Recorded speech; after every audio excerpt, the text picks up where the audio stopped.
Hey everybody, it's Coach Shelby here with Ohio State Wexner Medical Center at the Bo Jackson Elite Sports, and we are talking about speed today. This is what everybody loves to talk about. This is what everybody wants. If you're a team sport athlete, if you want to be faster, you want to be the fastest, you want to have that advantage over your opponents. When we're talking about speed, the first thing that you need to know is that there are two distinct and main phases of sprinting. And those are one, acceleration, that comes first, and then two, your top speed comes from your acceleration.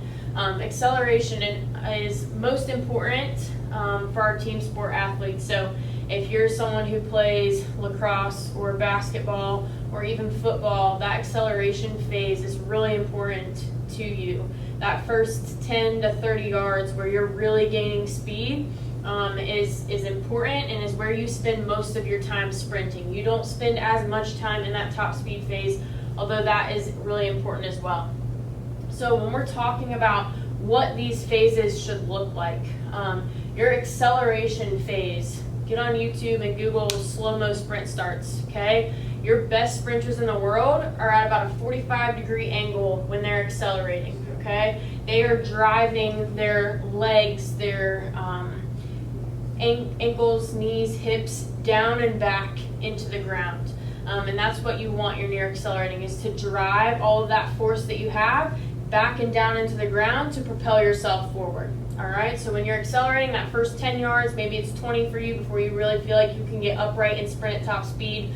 That cue, that thing I want you to think about is driving down and back with those legs. All right, and again, we're trying to do that. 45-degree angle is optimal. That doesn't mean that we will all get there, but we should not be trying to accelerate standing up. All right, it only works if we're driving down and back at an angle into the ground. Your top speed phase. Most important thing about being at top speed and working on top speed is actually being at top speed. So make sure that your effort is 100% if you're working on this.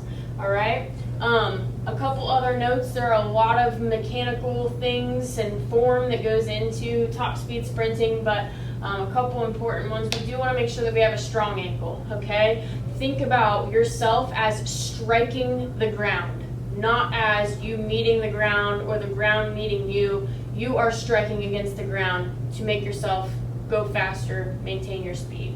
The other thing is we want ground contact under the body. That means that when I touch the ground with each footfall, okay, with the ball of my foot, I should have a line pretty much close to straight down from my head all the way down to that ground contact.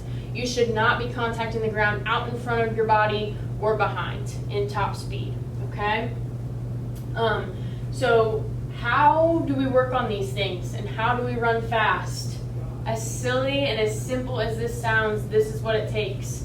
How do we run fast? We have to practice running fast, okay? If you want to get better at running your first 10 yards, then run 10 yards. If you want to get better at 40s, you have to run 40s. So mark off 10 yards, 20 yards, 30 yards, 40 yards, maybe a little bit longer depending on what type of sport you play, in your driveway, in your yard, somewhere, and practice running as fast as you can at those different distances.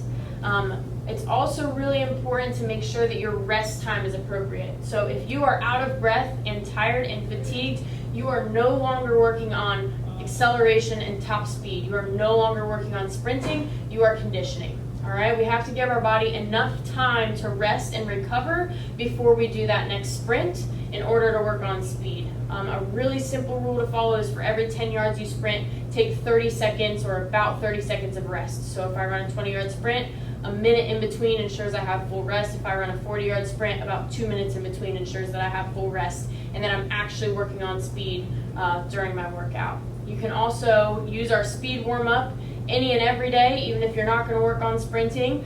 So stay tuned for that speed warm-up and for the rest of our videos throughout the week that will go more in depth with form and how to practice sprinting so that you can get faster.